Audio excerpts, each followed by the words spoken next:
Welcome to The Passion Pod with your host, Chris Johnson. Thanks for joining us. Now sit back, relax, and enjoy the feature presentation. Season 1, Episode 10.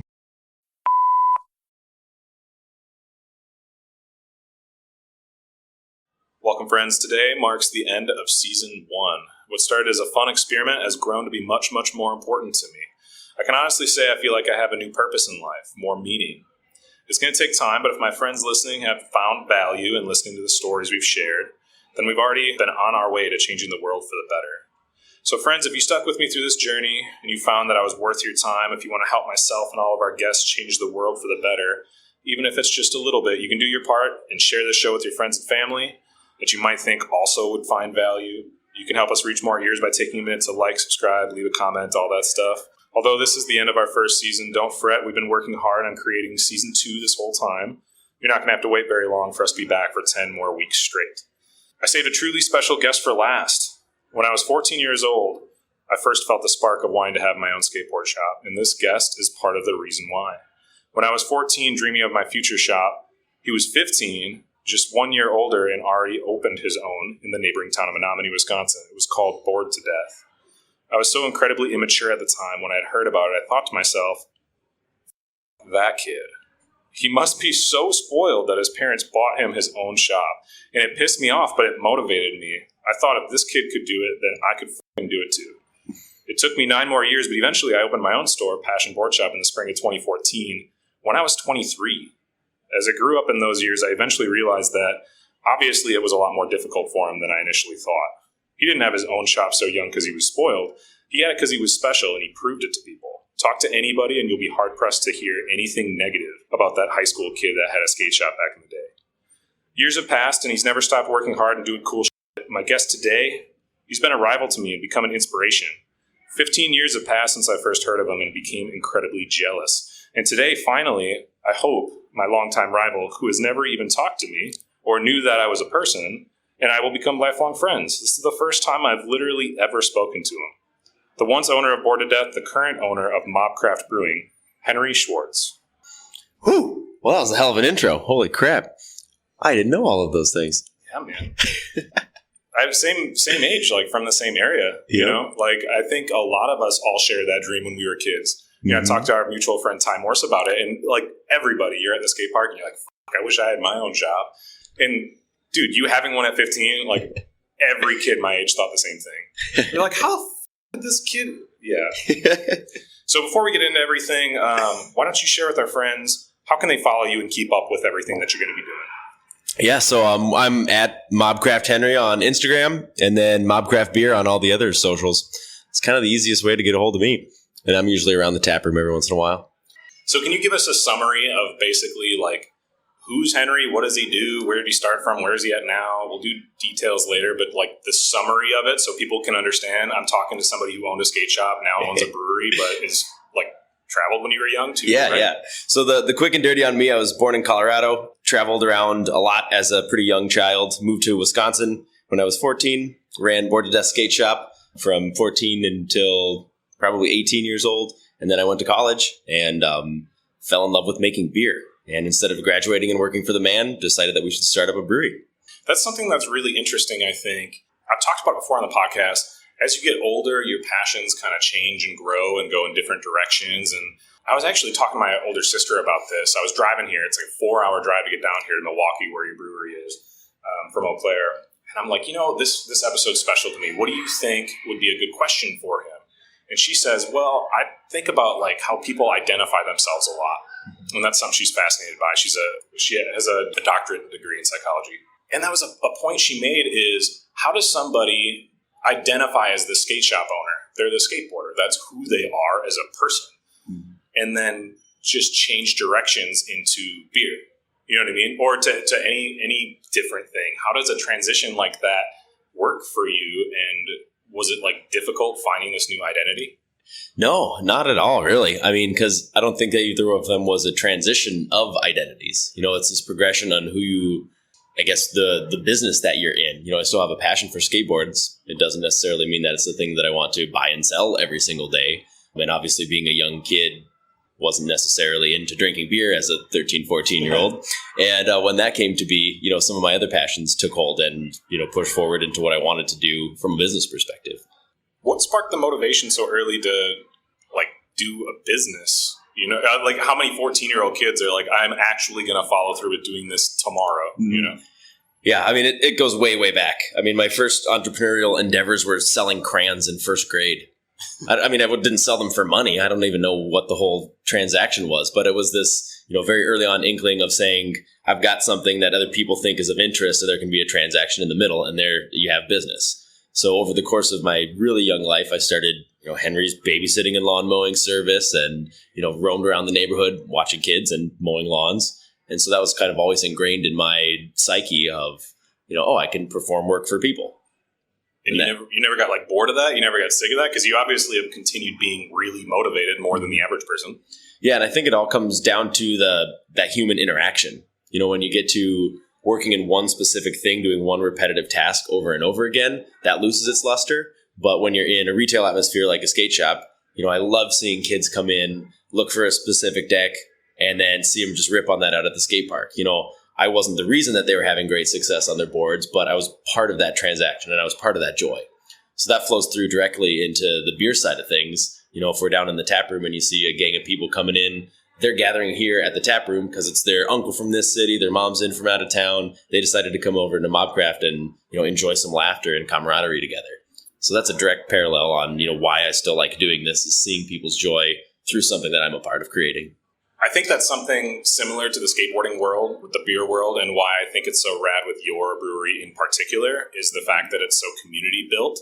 I know you guys do people's suggestions and stuff for beers and you create them that way. Yep. How do you get community behind, besides showing up to the tap room and having a party, how do you get your community involved with your business?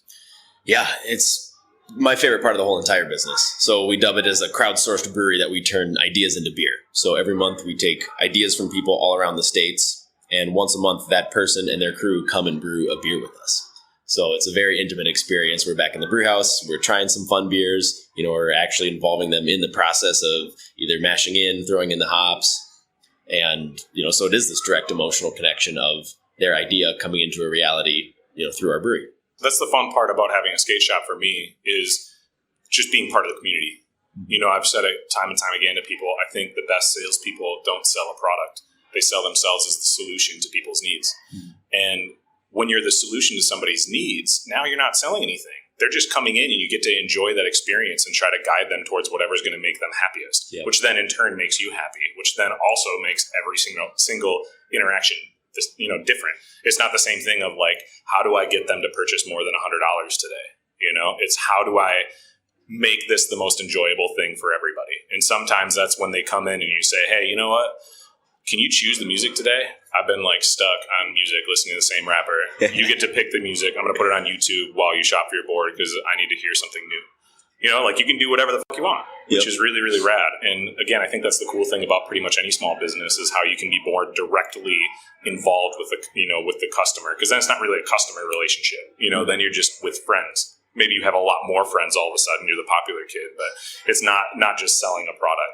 Tell me about the Shark Tank thing. I don't know anything about it. I know that was a show, and somebody that we both know was like, yeah, I can't believe he was on Shark Tank. Yeah. Oh, okay. Yeah, when we started to build out the brewery, we were two 22-year-olds who had $3,000, and so we had to find money to start a brewery, and we were looking high and low. And I was actually delivering a keg in Madison, just in my Camry, and got a phone call from ABC's casting crew. And they're like, hey, this is ABC Casting. We're looking for businesses to do, Shark Tank episodes. We had an article that was featured a couple weeks before on Yahoo Foods about our batshit crazy coffee brown ale. So they found that somehow, looked into the model a little bit, and called us to go onto the show. So it took probably 8 months from that phone call to when we were out in California filming.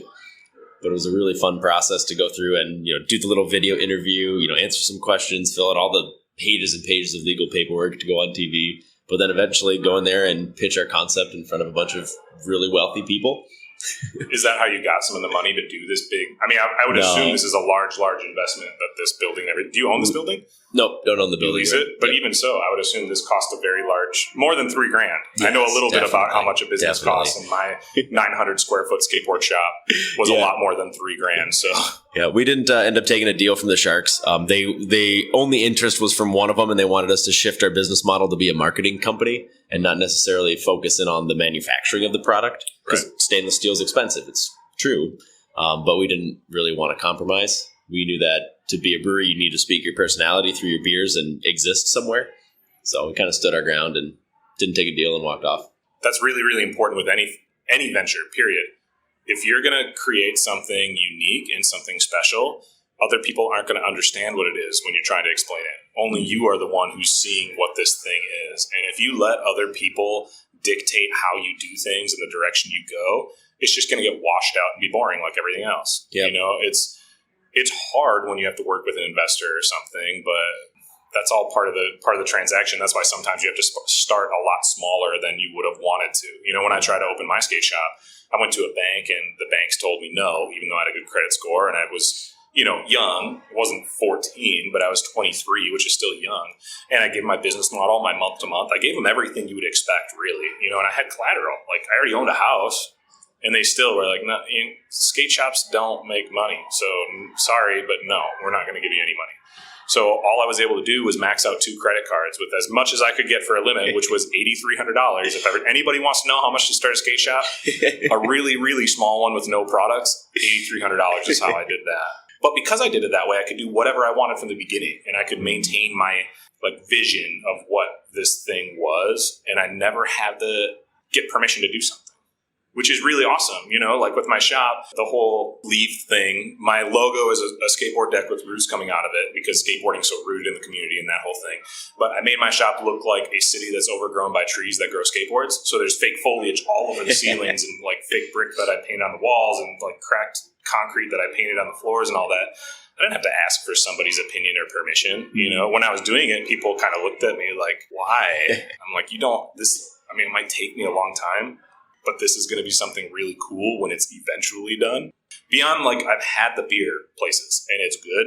I honestly don't really know that much about it. So can you give me your quick, 1 minute, this is the cool thing about Mobcraft? Yeah, so the coolest part about the company is, there's 2 coolest parts. One, there's the one that I think is the coolest part, which is our crew. I mean, this business is not me doing anything. This is 30 people doing awesome shit every day and pulling off their expressions into beer. So our product lines are kind of divided up into 3 main categories. We've got our crowdsourced beers, which is the concept we launched of the crowdsourcing, taking ideas from people, turning them into a beer. And that's 12 beers a year that we do that range from bourbon barrel-aged imperial stouts with hazelnuts to milkshake IPAs with raspberries and vanilla. And that's one product segment. So that's all of our brewers kind of throwing their concepts into a ring of how the hell we would make this style of beer with these flavors exist. And then you've got Adam, who runs the whole Sour and Wild program. And that's his baby. You know, everything that comes out of there are the products that he wants to create. And they're these very complex visions that he pulls off. Like one that you're trying right now is the Sour on the Vine. He bought Frontenac grapes, which is a Wisconsin-grown grape, aged that wine, blended it with a sour beer that was aged in oak for about a year. And so it comes up with this very, very layered, interesting product. And then we've got Andrew on one side who brews tons of German-style beers. So I'm drinking his lager right now. And the yeast for that beer he harvested out of an 1880s beer cellar. Last time that thing made beer was 1888. So you can't mass produce this stuff even if it is the best beer ever, huh? A lot of it, the ones that we make annually, the vintages taste different. You know, It's the same ingredients going into it, but it's supposed to be like a wine. You know, it comes out every fall, and that's it. You know, once we get to the more standard, clean side beers, those are pretty repeatable. Where you handle the yeast, it's a little bit more of a calculated process that you can repeat over and over.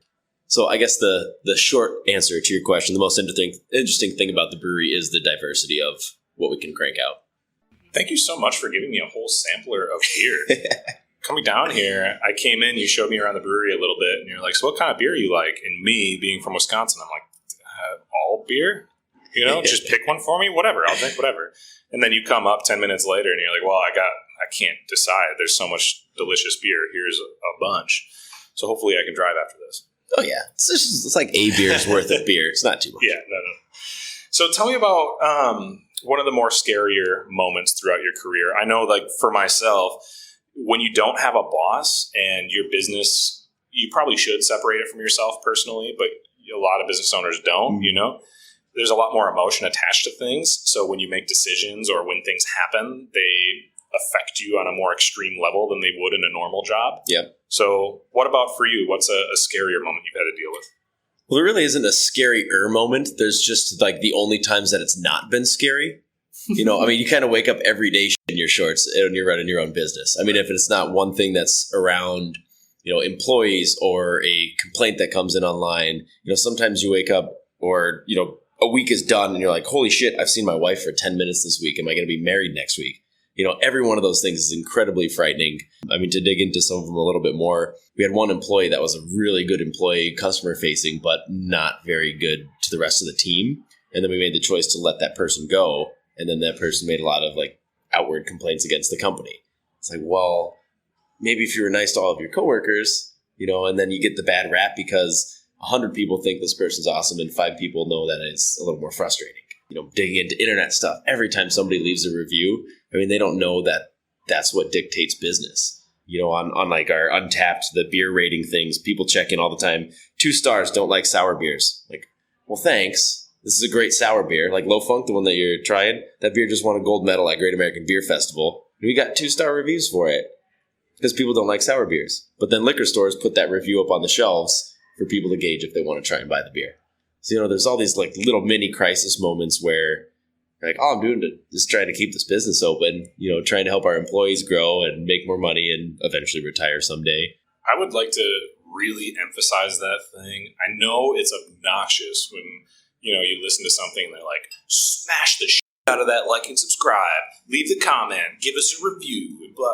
But people see one bad review and they remember that 100 times more than all the good reviews. Mm-hmm. So absolutely, if there's one thing that somebody can do to help your business, just write a stupid review. Like, I know it's dumb and you hate listening to me ask for it, but it is actually super, super helpful. Yeah. And anybody that's writing bad reviews, please recognize, like, it's not a practical joke. Like, people like us take it really personally. It sucks. I got a review one time on the internet and it got removed because I think it was some like high school kid or something that like thought it was funny because he posted all over social media afterwards. But he gave my shop like a 1-star review, which I think it only has 5 stars for any of the other like 100 reviews. But I got a 1-star review and the kid said like, I don't know, I'm a liar and this shop looks like somebody's closet and it's not really a clothing store and blah, blah, blah.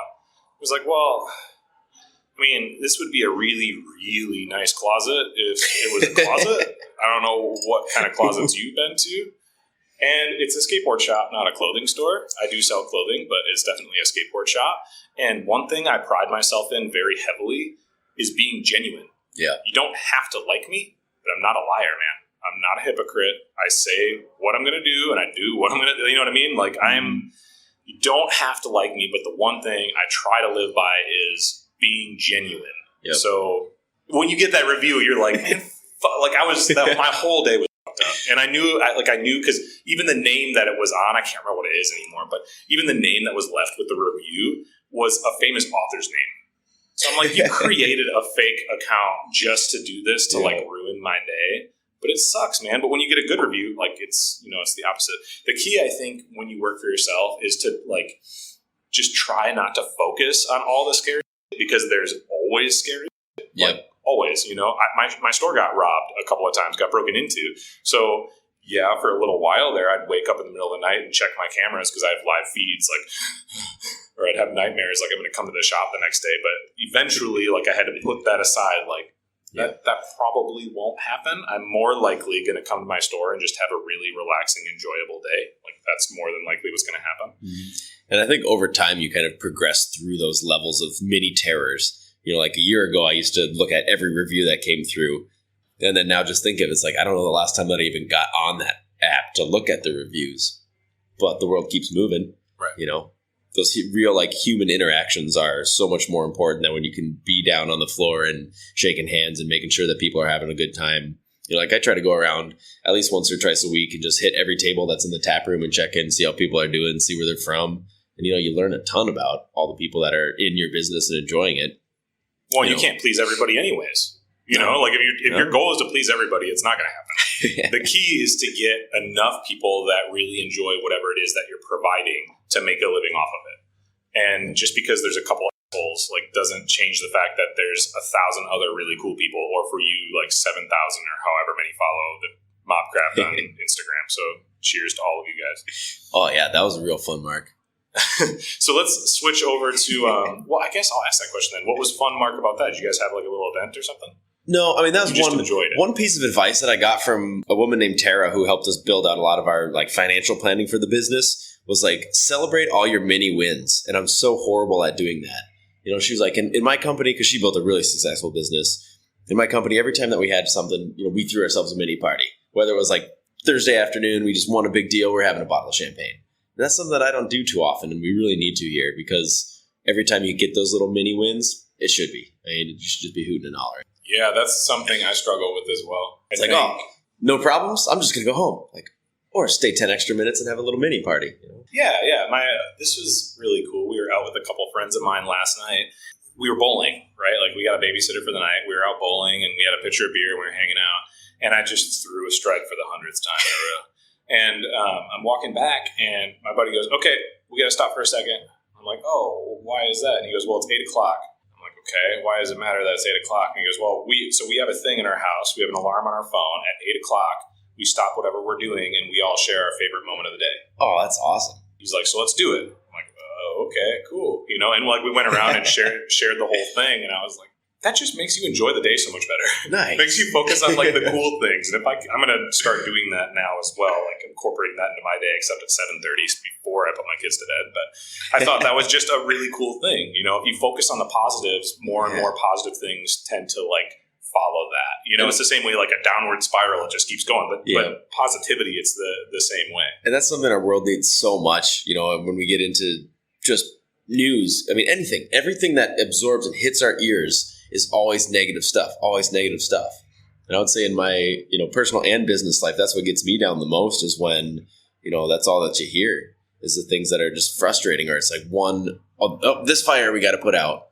Right. You know, so I've got, with our salespeople, whenever we go and do crew drives, like if we're both around, you know, trying to sell beer out in the market, we'll text each other the beer emoji every time we sell a beer. So it's like, it's not even a conversation. It's just the stupid little ding. Oh, he sold the beer. Oh, yeah, that's a keg. Right. You know, yeah, those mini wins, got to celebrate them.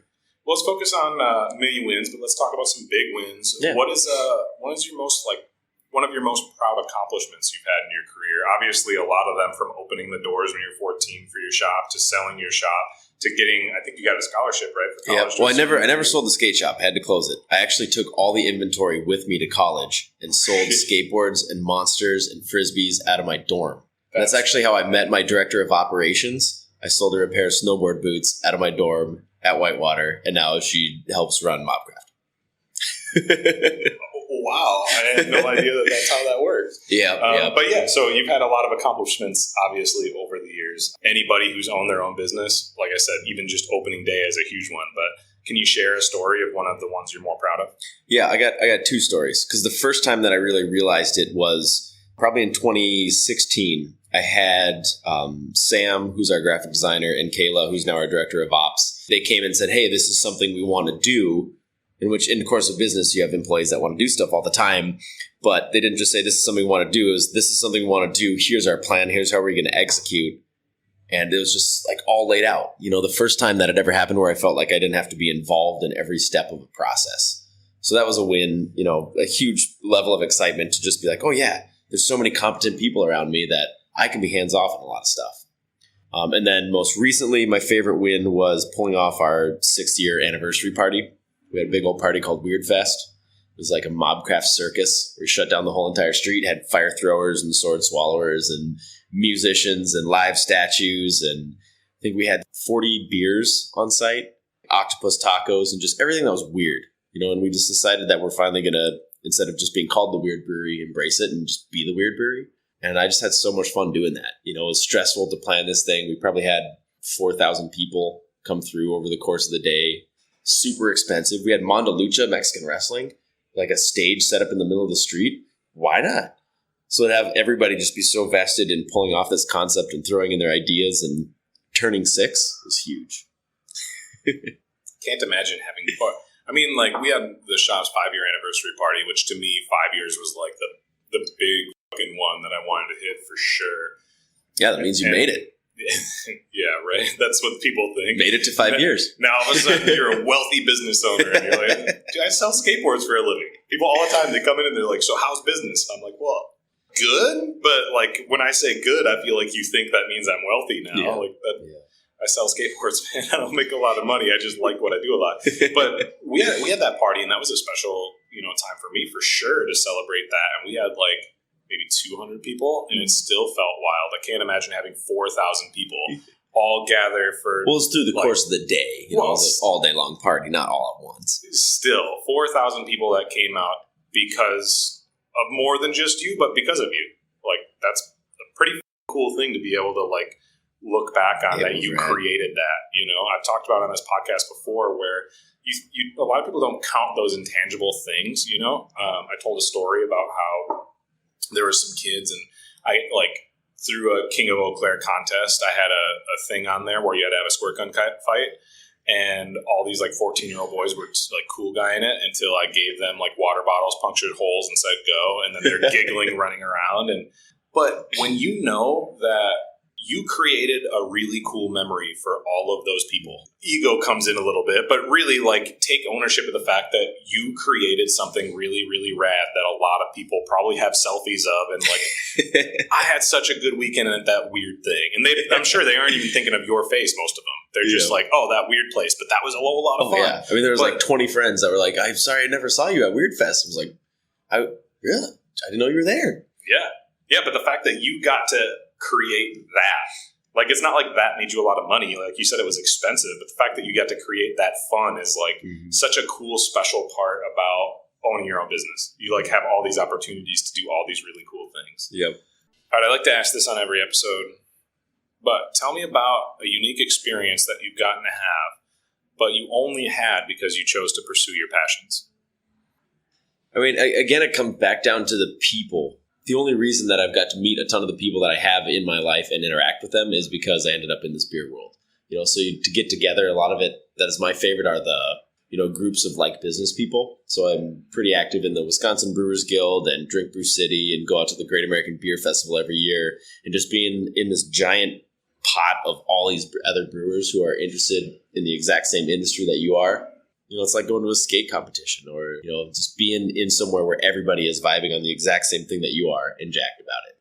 Well, you don't get to have that in a normal career. That's what I think makes it really, really special is when you're with a regular job, yeah, you go to conventions, yeah, you go to like work meetings and shit like that, but nobody really wants to be there. Like you're only there because you get paid to be there, And not that you don't want to make money because everyone wants to make money, but typically when you go to stuff like that, dude, like you would go there if there wasn't like a financial benefit. That's just like what's fun, like you get to hang out with like-minded people. They do a big like trade show called Agenda every year for skateboarding and action sports out in California, and I haven't even bothered to go, but that's just because it's far away. But I would love to go. Like I want to just go meet all these other people that I've had phone calls with talking about skateboarding and all these other skateboarders and stuff. Like it's just like-minded people coming together. I'll share my unique experience. So the unique experience I want to talk about with this episode is meeting you, which is really like random. And it kind of blows my mind that I'd never met you before because we're like the same age. Well, you're a year older than me, but the same age. And Menominee is right next to Eau Claire. Like I've definitely skated the Menominee Park a whole bunch of times. So we're in the same area skating the same things with a lot of the same people for an extended period of time. But like I said, it was just built up in my mind as like you were that kid who had what I had always dreamed of having forever. And then while I was still dreaming of making that happen, you decided not to do that anymore. And I'm like, well, fuck. This rival I had in my mind like doesn't even give a shit. He already did it now. And I'm still trying to get there. And now you're on this whole other experience. And all these years later, so 15 years later, I'd like DM the brewery and they're like, yeah, I think Henry would be down. And I get to drive 4 hours down here and sit here as like peers, friends, equals. I don't think of you as like this super, crazy star that is giving me his time. We both accomplished our own cool things and have so many similar experiences that like now we can come together and have a conversation like this. And we both want to. Yep. You know what I mean? So to me, the fact that that type of a connection happens, you know what I mean? That wouldn't, again, happen in a regular career. I wouldn't have a boss that I'm like imagining in my mind, like, you know, the Pokemon thing of like, why the f- is he better than me? Like, I have to beat him. You know what I mean? Like, you wouldn't have that with all the, you know, and all those years go by. Yeah. But in this situation, all of a sudden I'm sitting here drinking your beer, you know, and showing you pictures of my skateboard shop. Yeah. Well, I mean, you brought up a crazy point, like, you know, because I didn't even think after having to close the shop, I tried to sell it probably for a good year. You know, I knew that I wanted to go to college. Obviously, I'm still going to be interested in skateboarding. But with 3 different buyers, fell through. And it got to be the week before I had to move into the dorms that we had to decide to close down the shop and figure out what the heck to do with like 60 grand worth of inventory. You know, it's not like I closed the shop and just said, screw it. I got the great opportunity to get a scholarship to go to school, which was, you know, what put me through that. And, you know, selling those skateboards for like 2 years in Whitewater was my job. That's how I made money. Right. You know, and then it just kind of, continued to bleed into what the next level of business is going to be, what the next passion is going to be. You know, I still like to rip around, but. Yeah, well, I mean, I have 2 kids. Like, I don't skateboard nearly as frequently as I would like, and I've discovered scuba diving, you know, a couple of years ago, so I do that as often as I possibly can. So falling hurts a little more nowadays, too. Yeah, I rolled my ankle walking down my front steps, bringing my kid to the bus stop the other day. It was pretty pathetic. Actually, and before that, I rolled my other ankle in my hand stretching. Like, it cracked while I was, like, stretching. Pretty pathetic, but it is what it is. You know, I was talking to my sister again earlier. Her name's Kate Johnson. She changed her name, Dr. Gray. But anyways, I was talking to her about how I really feel like I can change the world, which sounds like kind of ridiculous, you know?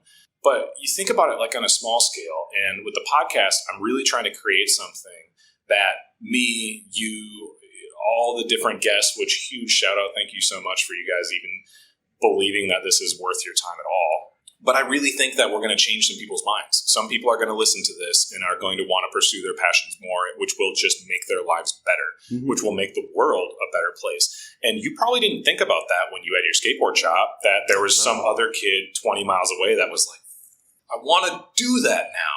You know what I mean?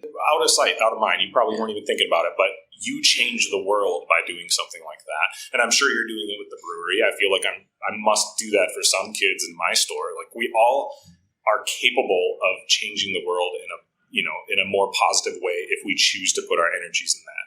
Yep. And if it's stuff that we're passionate about, it's probably going to happen tenfold. You know what I mean? Yeah. I mean, everybody can change the world in a small, medium, or large way. It's crazy. And I think if you just get sedentary and sit and flowing through the motions of life, that's the only way that, you know, you're not going to be a positive part in changing the world. Absolutely. Being genuine and caring about what you're doing, other people are going to see that and they're going to want to be more genuine and care about what they're doing. And it's just going to be this positive domino effect that's going to, like, you never know, dude. Somebody that you affected, like you affected me, maybe I'll affect this little kid, Emery, that's at the shop all the time. Yeah. He's 16 now, so he's not that little, but whatever. You know, maybe I affect him. Well, in 5 years, he may affect somebody else who now makes, whatever, hoverboards for free for everybody in the world. I don't know. But, like, it's that butterfly effect of, like, if you be genuine and you bring about positivity, it's just going to bring more and more and more. A lot of people will ask, you know, and I laugh because it's my response, but like, what are the 2 most important things? And for me right now, it's make good beer and don't be a dick.